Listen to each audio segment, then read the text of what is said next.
Della, and the narrator. I'm the narrator, Quentin. And your story is Crow Brings the Daylight.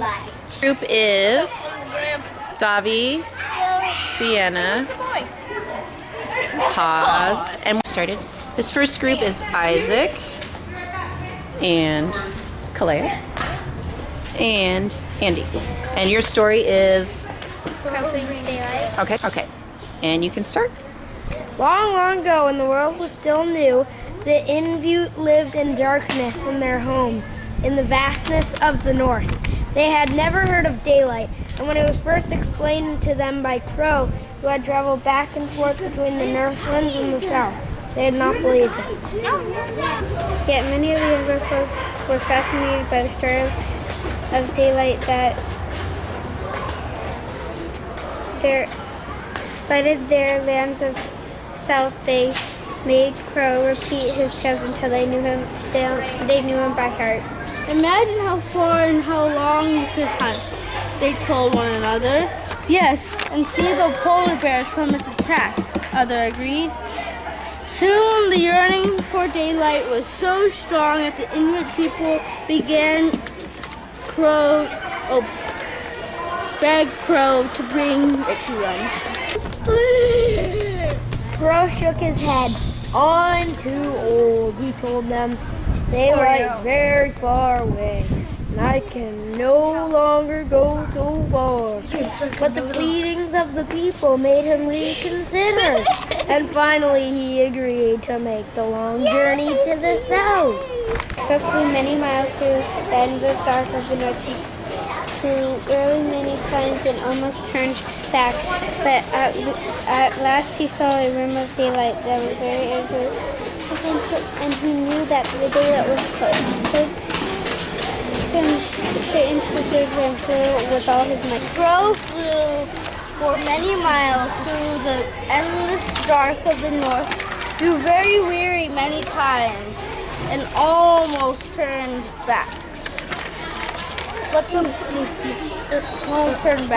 But as he saw a rim of light at the very edge of the horizon and knew that the daylight was close. Crow strained his wings and flew with all his might. Suddenly the daylight burst upon him with all his glory and brilliance. The endless of the shades of color, the many shapes and forms surrounding him, made Crow stare and stare. Flapped down to a tree and rested himself exhausted by his long journey above him. The sky was endless blue, the clouds fluffy and white. Crow could not get enough of the wonderful scene. Eventually, Crow lowered his gaze and realized that near a village that lay beside a wide river. That lay beside a river. As he watched, a beautiful girl came to the river near the tree in which he appeared, so dipped a large bucket into the icy rivers and then turned back and made her way to the village. As he watched, a beautiful girl came to the river near the tree in which she dipped a large bucket into the icy waters of the river and then turned to make her way back to the village. Crow turned himself into a tiny speck of dust and drifted down towards the darkened path beneath the tree. He settled into a fur cloak and watched carefully as she returned to the lodge of her farmer, who was the chief of the village people. It was warm and cozy inside the lodge. Crow looked around him and spotted the boxing that glowed around the edges. Daylight, he thought, on the floor. A little boy was playing contentedly. A speck of dust that was Crow drifted away from the girl and floated into the air of the little boy. Immediately, the child sat up and rubbed at his ear,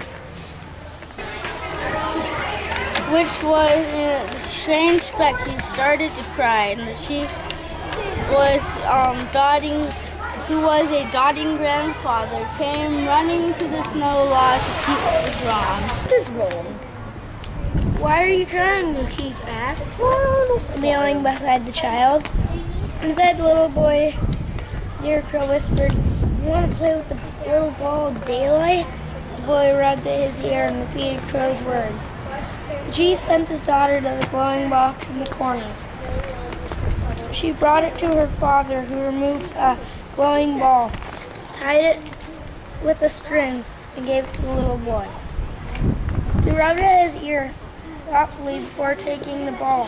It was full of a light shadow, color and form. The child laughed happily, tugging the string, watching the ball bounce. Then Crow scratched inside of his ear again. The little boy gasped and cried. "Don't cry, little one," said the darning grandfather anxiously. "Tell me what is wrong." Inside the boy's ear, Crow whispered, "You want to go outside and play?" The boy rubbed at his ear and then repeated Crow's words to his grandfather. The chief lifted up the small child and carried him outside, followed by his worried mother. As soon as they were free out of the snow lodge, Crow swooped out of his ear and resumed his natural roar. He dove toward it, the little boy, and grabbed the string from him and rose up and up The ball of daylight sailing along behind him. In the far north, the Inn Butte saw a spark of light coming toward through the darkness and grew brighter and brighter until they could see Crow flapping his wings as he flew toward them. The people gasped and pointed, calling in delight. The crow dropped the ball and they fired up upon the ground. The presence of the daylight that had exploded and that out every day dark place and chasing away every shadow. The sky